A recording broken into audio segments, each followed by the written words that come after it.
Millionaire CEO saw a little girl cleaning his office windows and was speechless when he learned why. Marcus Sterling had everything money could buy, but he had never felt more empty. Standing 43 stories above the bustling city, the millionaire CEO of Sterling Enterprises pressed his palm against the cold glass of his corner office window, watching the world below continue its relentless pace. His reflection stared back at him, expensive suit, tired eyes, and a heart that had forgotten how to feel anything beyond the thrill of closing another deal. It was 7:30 p.m. on a Friday evening when he first noticed her. A small figure moving slowly along the exterior scaffolding of his building, carefully cleaning each window with methodical precision. At first, Marcus barely registered the sight. Window cleaners were a regular occurrence in downtown skyscrapers, but something made him look closer. She couldn't have been more than 10 years old. Marcus rubbed his eyes, certain he was hallucinating from another 18-hour workday. But when he looked again, there she was. A tiny girl with braided hair, wearing clothes that had seen better days, diligently scrubbing his office window with equipment that seemed far too heavy for her small frame. Their eyes met through the glass, and for a moment time seemed suspended. The little girl didn't look startled or embarrassed at being caught. Instead, she offered him a shy smile and a small wave before continuing her work with renewed determination. Marcus's mind raced. What was a child doing cleaning windows on a 43rd floor? Where were the adult cleaners? More importantly, where were her parents? Unable to concentrate on the quarterly reports scattered across his mahogany desk, Marcus found himself drawn back to the window repeatedly throughout the evening.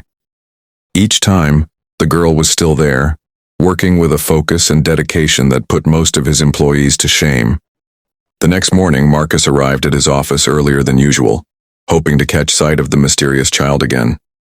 He had spent most of the night troubled by what he had witnessed, his conscience, a part of him he thought had died years ago in the pursuit of wealth, suddenly awakening with uncomfortable questions. At exactly 8 a.m. she appeared again, this time cleaning the windows of the floor below his. Marcus made a decision that would change both their lives forever. He took the elevator down and, ignoring the surprised looks from his security team, stepped out onto the building's maintenance level. "Excuse me," he called out as gently as possible, not wanting to frighten her. The girl turned, her large brown eyes wide with surprise but not fear. Up close, Marcus could see that despite her small stature and youthful face, her eyes held a maturity that no child should possess. "Hello, sir," she said politely, her voice barely above a whisper. "I'm sorry if I disturbed you. I'll move to another section." No, you're not disturbing me," Marcus said quickly, crouching down to be at her eye level. "I'm Marcus. What's your name?" "Isabella," she replied, clutching her cleaning cloth tightly. "But everyone calls me Bella." "Bella, can I ask you something? Where are your parents? Shouldn't you be in school?" For the first time, Bella's composure cracked slightly. Her lower lip trembled, but she quickly steadied herself with the resilience of someone far older than her years. "My mama's sick," she said simply. "Very sick. The doctors say she needs medicine and treatments, but they cost a lot of money. Papa works 3 jobs, but it's still not enough. So I help however I can." Marcus felt something break inside his chest. "How long have you been doing this?" 6 months, Bella answered matter-of-factly. "Mr. Rodriguez, the building supervisor, lets me help with the windows on weekends and after school. He pays me a little, and I give everything to Papa for Mama's medicine." The successful businessman who had negotiated million-dollar deals without blinking found himself struggling to speak. "Bella, this is dangerous work. You're so young." "I'm careful," she interrupted with quiet dignity, "and I'm good at it. Mr. Rodriguez taught me properly. I wear all the safety equipment." She gestured to the harness that seemed comically large on her tiny frame. Marcus spent the next hour listening to Bella's story. Her mother, Carmen, had been diagnosed with a rare autoimmune disease that required expensive treatments not fully covered by insurance. Her father, Diego, worked as a janitor during the day, drove for a rideshare company at night, and did weekend construction work. But medical bills were drowning the family in debt. What struck Marcus most wasn't just Bella's courage, but her complete lack of self-pity. She spoke about her situation with the matter-of-fact acceptance of someone who had learned early that life wasn't fair, but that didn't mean you stopped fighting. The other kids at school don't understand, Bella confided as she resumed cleaning, Marcus walking alongside her on the safe side of the scaffolding. They talk about movies and games and birthday parties. I used to feel sad that I couldn't join them, but then I remember that every window I clean brings us a little closer to making Mama better.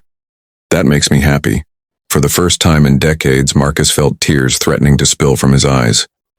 This 10-year-old girl had found purpose and joy in circumstances that would break most adults, while he, surrounded by luxury and success, had spent years feeling hollow and meaningless. That evening, Marcus couldn't focus on anything except Bella's story. He found himself researching Carmen's condition, learning about treatment options, and discovering just how many families face similar impossible choices between financial survival and medical care. By Monday morning, Marcus had made several phone calls, first to the best medical center in the city, then to his personal physician who specialized in autoimmune disorders, and finally to his attorney to discuss setting up a medical trust fund. When Bella arrived for her after-school window cleaning session, she found Marcus waiting for her with Mr. Rodriguez. "Bella, I have something to tell you," Marcus began, his voice unusually gentle for a man known for his boardroom intensity. "I've spoken with some doctors about your mother's condition. I'd like to arrange for her to see a specialist, the best in the city, and I want to take care of all the medical expenses." Bella stared at him for a long moment, her cleaning supplies forgotten in her hands. "I don't understand, sir. Why would you want to help us? You don't even know us." Marcus knelt down, meeting her eyes with complete sincerity. "Because, Bella, in 6 months of working here, you've shown me something I had forgotten existed. You've shown me what it means to have purpose, to work not for yourself, but for someone you love. You've reminded me why any of this," he gestured around the gleaming building, "matters at all." The conversation that followed wasn't easy. Bella's pride, inherited from parents who had always worked for everything they had, made her resistant to what felt like charity. But Marcus explained that he wasn't giving them something for nothing. "I want to offer your father a position," Marcus continued, "head of building maintenance and security operations. It's a full-time job with excellent health insurance, and it pays enough that you won't need to clean windows anymore. You can just be a 10-year-old girl." Bella's eyes filled with tears, the first Marcus had seen from her, but they weren't tears of sadness. They were tears of hope, of disbelief, of a burden being lifted from shoulders too small to carry it. The changes that followed transformed more than just Bella's family. Diego proved to be an exceptional employee, bringing the same work ethic and integrity that had raised such a remarkable daughter. Carmen's treatments, now accessible through the best medical care money could provide, showed immediate improvement. But the most profound transformation was in Marcus himself. Watching Bella return to being a child, seeing her discover the joy of after-school activities, making friends, and having time for homework instead of work, awakened something in him that had been dormant for years. Marcus began arriving at the office not to escape from life, but to engage with it more meaningfully. He started a scholarship program for children of low-income families, established a medical assistance fund for his employees, and began personally mentoring young people from disadvantaged backgrounds. 6 months later, Marcus stood at his office window again, but this time he wasn't looking down at the world with detachment. He was watching Bella play in the small park across the street, her laughter carrying on the wind as she ran with friends from school. Carmen, healthy and vibrant again, sat on a nearby bench, her face glowing with the particular joy of a mother watching her child simply be a child. The businessman who had once measured success only in profit margins had discovered something far more valuable: the immeasurable wealth that comes from using your resources to lift others up. That evening, as Marcus prepared to leave the office at a reasonable hour for the first time in years, he found a small envelope on his desk. Inside was a drawing in colorful crayons, a tall building with 2 figures at the window, one big and one small, both smiling. At the bottom, in careful child's handwriting, were the words, "Thank you for seeing me. Love, Bella." Marcus realized that Bella had been wrong about one thing. He hadn't seen her that first evening by accident. Sometimes the universe places angels in our path disguised as the people who need our help, when really, They're the ones helping us find our way back to what matters most. The little girl who had climbed 43 stories to clean windows had done something far more important. She had cleaned the windows to Marcus's soul, allowing him to see clearly again what it meant to live with purpose, compassion, and love. As Marcus finally locked his office and headed home to a life that now felt worth living, he carried with him the most important lesson Bella had taught him. True wealth isn't measured by what you accumulate, but by what you give away and whose lives you touch along the way. Did this story touch your heart the way it touched mine while writing it? The power of human connection and compassion never fails to amaze me. I'd love to hear your thoughts in the comments below. Have you ever encountered someone who completely changed your perspective on life? Share your story with our community. If this story inspired you, please give it a thumbs up and share it with someone who might need this reminder about what truly matters in life.